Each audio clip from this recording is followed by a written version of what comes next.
کیا آپ نے کبھی سوچا ہے کہ وہ کون سا نبی تھا جس نے 950 سال صرف ایک ہی پیغام دیا؟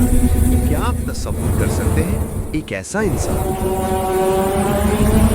پھر ایک دن آسمان نے فیصلہ کیا ہو اور زمین نے وہ منظر دیکھا ہو جو تاریخ کبھی بھلا نہ سکی ہو۔ یہ کہانی ہے حضرت نوح علیہ السلام کی، انسانیت کے سب سے طویل اور صبر آزما امتحان کی کہانی۔ حضرت نوح علیہ السلام انبیاء کرام میں ایک عظیم مقام رکھتے ہیں۔ یہ وہ نبی ہیں جن کی قوم کو سب سے زیادہ مہلت دی گئی، اور جب عذاب آیا تو وہ صرف سزا نہیں تھا بلکہ ایک فیصلہ تھا۔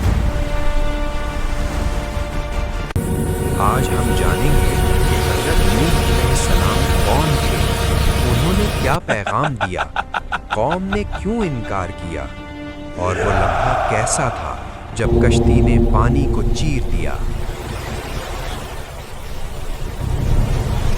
زمین پر وقت گزر چکا تھا۔ حضرت آدم علیہ السلام کے بعد انسانیت پھیل چکی تھی۔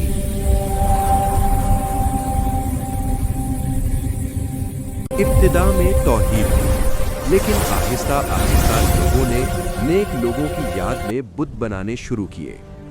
ود، سوا، یغوث، یعوق، نصر، یہ صرف نام نہیں تھے، یہ شرک کی ابتدا تھی۔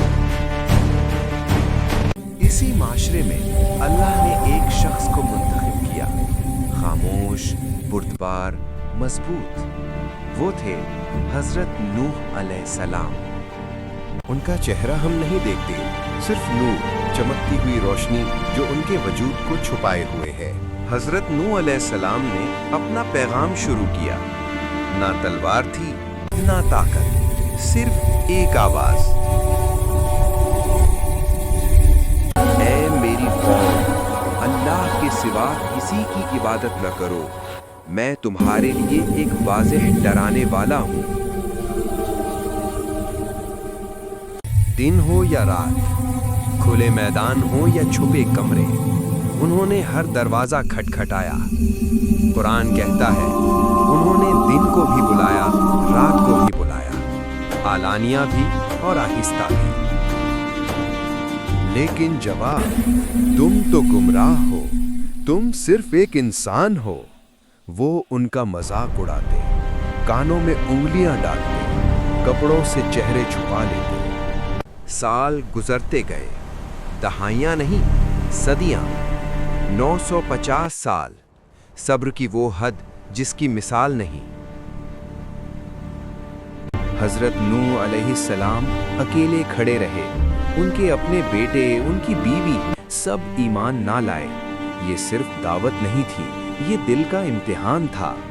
اور پھر وہ لمحہ آیا جب اللہ کا حکم نازل ہوا، اب تمہاری قوم میں کوئی ایمان نہیں لائے گا۔ یہ الفاظ نوح علیہ السلام کے دل پر پہاڑ بن کر گرے۔ پھر ایک عجیب حکم آیا، کشتی بناؤ، خشک زمین پر، پہاڑوں کے درمیان۔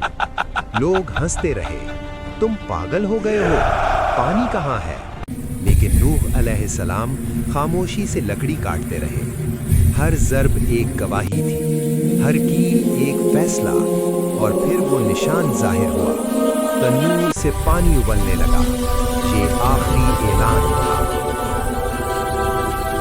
آسمان پھٹ گیا، زمین بہنے لگی۔ وہ بارش نہیں تھی، وہ حکم تھا۔ پانی پہاڑوں کی طرح اٹھا، مائیں بچوں کو ڈھونڈتی رہی۔ نوح علیہ السلام نے کہا، بیٹے کشتی میں آ جاؤ، لیکن جواب آیا، میں پہاڑ پر چڑھ جاؤں گا۔ ایک موج آئی اور سب ختم ہو گیا۔ کشتی چل پڑی، نور میں لپٹے نوح علیہ السلام خاموش کھڑے۔ ان کی آنکھوں میں غم بھی تھا اور اطاعت بھی۔ طوفان تھم گیا، زمین صاف ہو گئی۔ انسانیت کو ایک نئی ابتدا ملی۔ حضرت نوح علیہ السلام صبر کی علامت بن گئے۔ یہ کہانی ہمیں سکھاتی ہے حق دیر سے صحیح لیکن غالب آتا ہے۔ دعوت کا کام نتیجہ نہیں اطاعت مانگتا ہے، اور اگر آج بھی ہم سننے سے انکار کریں تو انجام بدلتا نہیں۔ یہ صرف ایک تاریخ نہیں، یہ ایک وارننگ ہے۔